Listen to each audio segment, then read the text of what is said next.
Hello everybody, Dan here. Welcome back to Daily Soap Dish. If you're new here, please hit that subscribe button down below because we cover a ton of 90 Day Fiancé right here on the channel.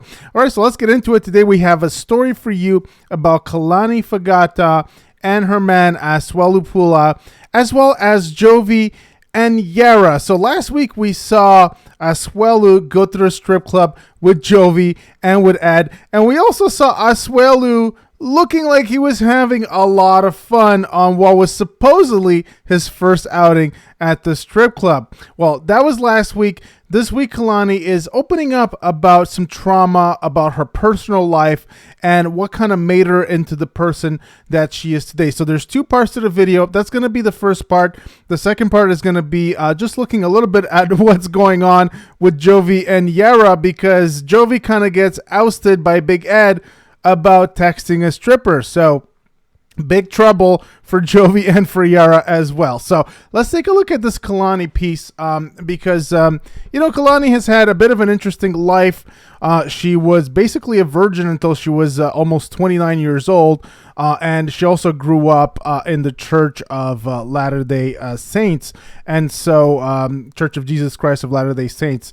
So she was a Mormon growing up. She's no longer a Mormon, but she's kind of opening up about how that made her into the person that she is today and how that kind of created some issues for her. So let's take a look here. Kalani opened up this week about her troubled marriage to Aswelu and shared her take on things that may have contributed to the issues in their relationship, other than Aswelu's cheating, and he's done plenty of that. I believe it's 12 times that he's admitted to by now. Kalani took to Instagram this week for a Q&A, during which she opened up about the ways in which she feels religion played a part in her decision to remain a virgin until she was almost 29 years old, and how some of the church's teaching seemingly effed her up sexually. Kalani was raised in the Church of Jesus Christ of Latter-day Saints, aka the Mormon Church, and she is no longer part of that religion. Now, as 90 Day The Last Resort viewers know, as well as multiple instances of cheating have been a major storyline on this current season, along with Kalani's interest in Hall Pass Guy, aka Dallas Nuez, whom she became interested in after Aswelu offered her a Hall Pass to kiss another man. Now, Kalani and Dallas's encounter ultimately escalated and the two had sex. Kalani admitted on the show she has feelings for Dallas, and despite blocking him from contacting her during most of the retreat, the two ended up spending the night together when he flew in to see her. In her Q&A, Kalani was asked how growing up a Mormon ended up affecting her sex life or even marriage. This is what she says. One of the books in her home was on healthy sex and marriage, and I really think it screwed me up big time. LOL. She said, noting that the book wasn't written by the heads of her church, but was purchased from the church bookstore. It talked about how to be a good wife. You sacrifice giving it up even if you don't feel like it. Talked about how biblically husbands are entitled to your body, no consent needed. That men need sex and women can take it or leave it. And here are some screenshots of what she was posting here. So Kalani's comments come just weeks after she seemingly accused Aswelu of impregnating her with their second son via sexual assault. I had a second baby because I was held down, Kalani told fans on Instagram earlier this month. Aswelu apologized for that, and the other times I was assaulted. It's recorded. Kalani told fans this week that she never felt like sex was for me.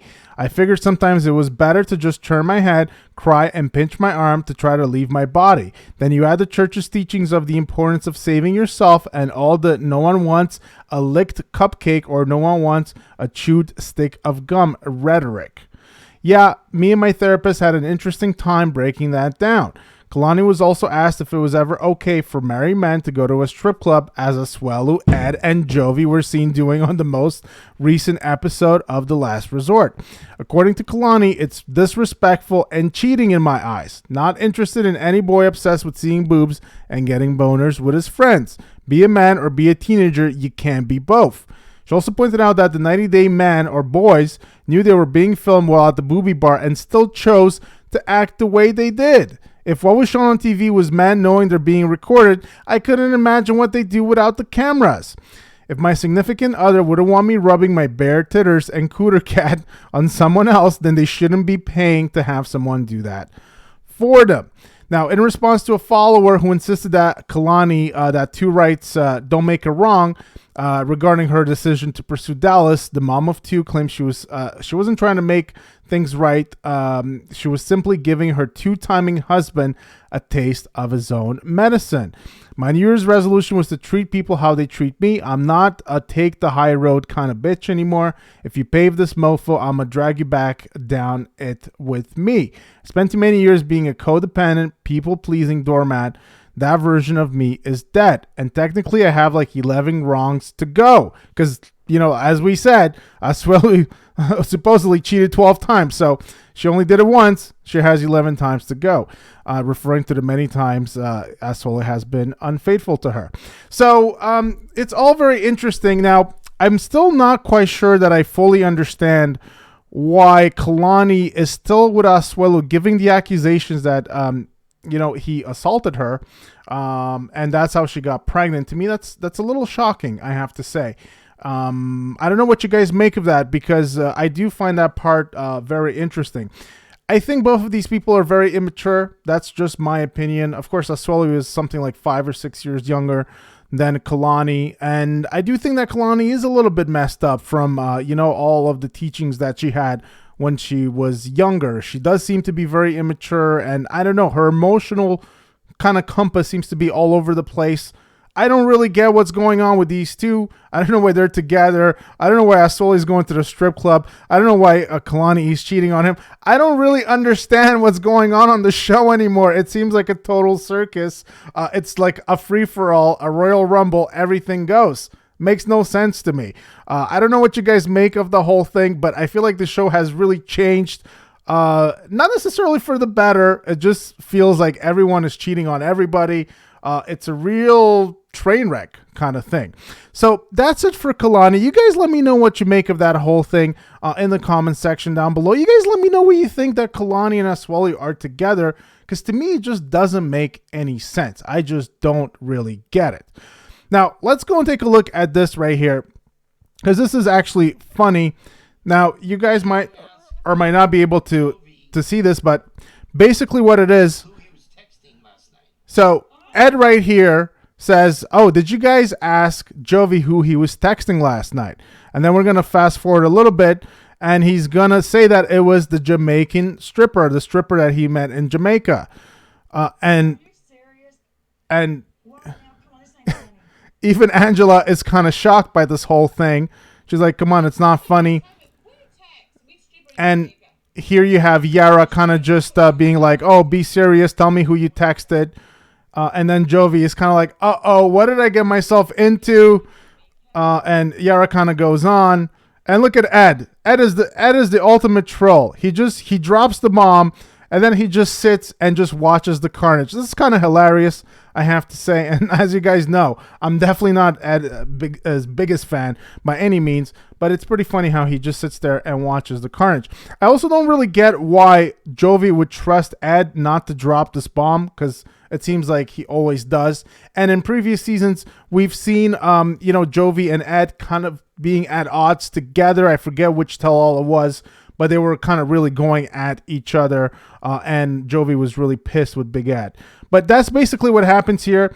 And, Jovi actually ends up getting thrown some water in his face by Yara here. So, pretty expected. Seems to happen a lot on 90 Day Fiancé recently. Somebody gets upset, and then there's some kind of drink. Of course, we know with Kim and Usman a lot. Usman used to get drinks thrown in his face quite a lot. So Big Ed snitches on Jovi, and Big Ed, who already previously angered Jovi when he told Liz that they were going to the strip club even though he wasn't supposed to, obviously has it out for Jovi. He stirs the pot by asking Yara who he was texting. So we kind of saw all of this play out. We're going to see this, I believe, on Monday. We're going to see the whole thing play out. And it is really shocking to me that Jovi just seems to have a fascination, an obsession with strippers and strip clubs. And it doesn't seem like it's getting better. In fact, it seems like it's getting worse. And now he is dragging other people from the show into his obsession. It's so weird to me. And like, why is Yara putting up with it? I guess she's kind of pretending like she's not. But honestly, even her whole response there didn't really seem strong enough. It seems like she almost expected it, which begs the question, was this whole scene kind of staged? Did she already know that he did something stupid and they were going to talk about it, and it was just for show? It was kind of fake, just to stir up some drama, just to create some talking points, get us talking, get us covering it. I don't know. But, the whole Jovi and stripper thing has been a thing going back seasons. In fact, I believe since the first time that they came on the show. And I will also say this.